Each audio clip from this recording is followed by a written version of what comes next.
వైఎస్ఆర్సీపీ అధినేత జగన్మోహన్ రెడ్డి సుదీర్ఘమైన press meet పెట్టి ఆయన ఏదో ఈ రాష్ట్రం కోసం పరితపిస్తున్నట్టు, ఆయన హయాంలో 5 సంవత్సరాల ప్రభుత్వ హయాంలో అద్భుతమైన ప్రగతి సాధించినట్టు, పెద్ద పెద్ద ప్రాజెక్ట్స్ అన్నీ కూడా ఆయనే కట్టినట్టు, ఈరోజు 2024లో వచ్చిన కూటమి ప్రభుత్వం నారా చంద్రబాబు నాయుడు గారు ఆయన కట్టిన ప్రాజెక్టులన్నిటికీ క్రెడిట్ చోరీ చేస్తున్నట్టు, ఆయన చేసిన అభివృద్ధినంతా తన ఖాతాలో వేసుకోవడానికి నారా చంద్రబాబు నాయుడు గారు పరిగెడుతున్నట్టు రకరకాల కహానీలు కథనాలు వినిపిస్తున్నారు.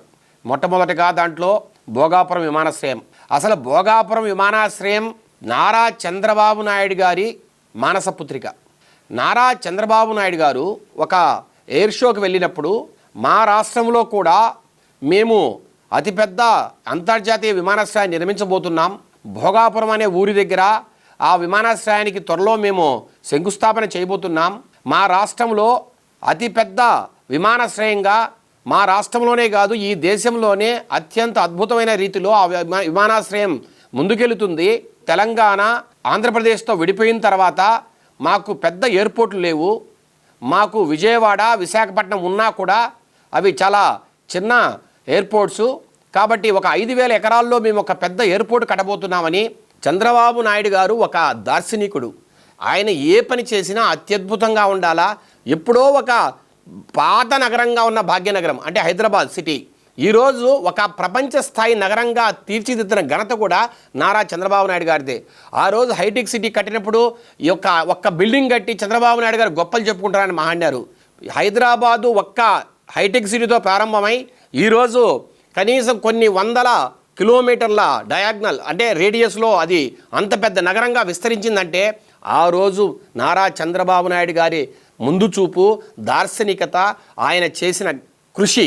అట్లాగే ఈరోజు భోగాపురం విమానాశ్రయం కూడా భారీ స్థాయిలో ప్లాన్ చేసి భారీ స్థాయిలో కట్టడం వల్ల రేపొద్దున విశాఖపట్నం సిటీ నుంచి భోగాపురం ఎయిర్పోర్ట్ వరకు ఐటీ పరిశ్రమలు కానీ లేదంటే పారిశ్రామిక రంగంలో మ్యానుఫ్యాక్చరింగ్ రంగంలో కానీ రకరకాల పరిశ్రమలు వస్తాయి. విశాఖపట్నం నుంచి భోగాపురం వరకు విజయనగరం వరకు ఐటీ కారిడార్గా పారిశ్రామిక కారిడార్గా అది అభివృద్ధి చెందుతుందనే ఒక తలంపుతో ముందు చూపుతో నారా చంద్రబాబు నాయుడు గారు భారీ స్థాయిలో తలపెట్టిన భోగాపురం విమానాశ్రయం మీద ఆ రోజు ప్రతిపక్ష నేతగా ఉన్న జగన్మోహన్ రెడ్డి అవాకులు చెవాకులు పేలారు, విషం జిమ్మారు, దుమ్మెత్తి పోశారు, అనాలోచితమైన ఆరోపణలు చేశారు, కల్లిబుల్లి మాటలు మాట్లాడారు. మాట్లాడమే కాకుండా ఆ ప్రాంతానికి పోయి అక్కడ రైతులను రెచ్చగొట్టారు. అక్కడున్న వైసీపీ లీడర్లను పెట్టుకొని రైతులను రెచ్చగొట్టి వారి చేత కోర్టుల్లో కేసులు వేయించారు. ఈ ప్రాజెక్టు ముందుకు పోకుండా ధర్నాలు చేయించాడు, ర్యాలీలు చేయించారు. కోర్టు కేసుల వల్ల కనీసం 2 సంవత్సరాలు ఆ ప్రాజెక్టు నిలిచిపోయే పరిస్థితి.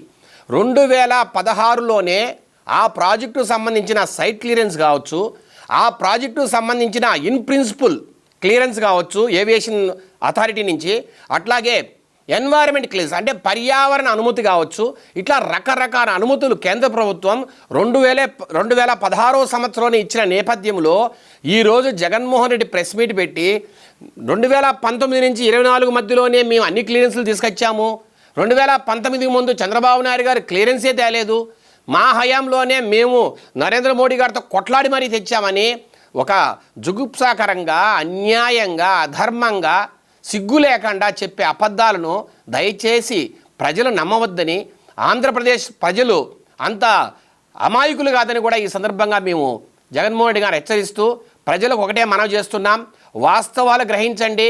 భోగాపురం విమానాశ్రయం విషయంలో మనకు రావాల్సిన అన్ని క్లియరెన్సులు కూడా చంద్రబాబు నాయుడు గారి హయాంలోనే 2014-19 మధ్యలో వచ్చాయి. వీరు పెట్టిన ఇబ్బందుల వల్లే 10,000 ఎకరాల్లో ఉండాల్సిన విమానాశ్రయము అట్లాగే ఏవియేషన్ సిటీ అంటే ఎరిట్రోపోలిస్ రెండూ కూడా తగ్గించి ఆఖరికి 2,500 ఎకరాలకు కుదింపబడింది. దానికి కారణం జగన్మోహన్ రెడ్డి అతని పార్టీ మనుషులు అక్కడ రెచ్చగొట్టడం వల్లే జరిగిందని కూడా మరొక్కసారి మీకు స్పష్టంగా తెలియజేస్తున్నాం.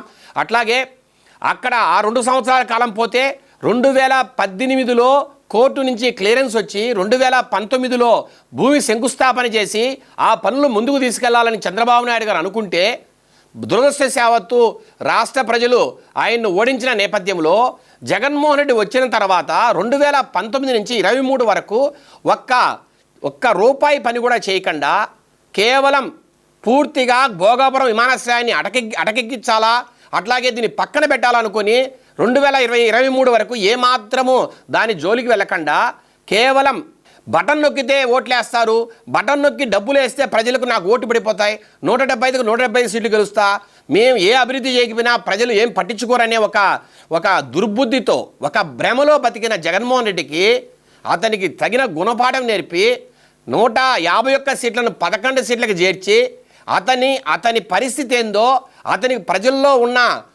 అతని మీద ఉన్న ఒక నమ్మకం ఏంటో పూర్తిగా ప్రజలు చూపించిన నేపథ్యంలో ఈరోజు మళ్ళా ఆ రోజు నేనే చేశాను ఈ భోగాపురం విమానాశ్రయాన్ని, నా హయాంలోనే గొప్పగా జరిగిందని ఈరోజు అబద్ధపు మాటలు చెబుతూ ప్రజలను తప్పుదారి పట్టించడానికి ప్రయత్నిస్తున్న సమయంలో మేము ఈ విషయాన్ని ప్రజలకు సూటిగా అందరికీ తెలియజెప్పి నారా చంద్రబాబు నాయుడు గారి హయాంలో మొదలైన ఈ ప్రాజెక్టు, దీనికి సంబంధించిన అనుమతులు, భూసేకరణ ఇప్పుడు మళ్ళీ నారా చంద్రబాబు నాయుడు గారి హయాంలో పూర్తి చేస్తూ ఒక 6 నెలల్లో అక్కడ పూర్తి స్థాయిలో కమర్షియల్ ఆపరేషన్స్ను ప్రారంభించే విధంగా ముందుకెళ్తున్న తరుణంలో ఏమాత్రము జంకు బొంకు లేకుండా జగన్మోహన్ రెడ్డి చెప్పే మాటలు నమ్మవద్దని, నారా చంద్రబాబు నాయుడు గారు మాత్రమే దీనికి పూర్తి రూపకర్తని, నారా చంద్రబాబు నాయుడు గారు లేకపోతే ఈ ప్రాజెక్టే లేదని మరొక్కసారి ప్రజలకు తెలియజేస్తూ జగన్మోహన్ చెప్పే కల్లిబొల్లి మాటలో దయచేసి నమ్మద్దు.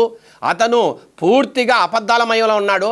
అతను బతుకే అబద్ధాలమయం, అతని చరిత్ర అవినీతి చరిత్ర, అతని పాలన అరాచకమని మరొక్కసారి ప్రజలకు తెలియజేస్తూ సెలవు తీసుకుంటున్నా. జై తెలుగుదేశం.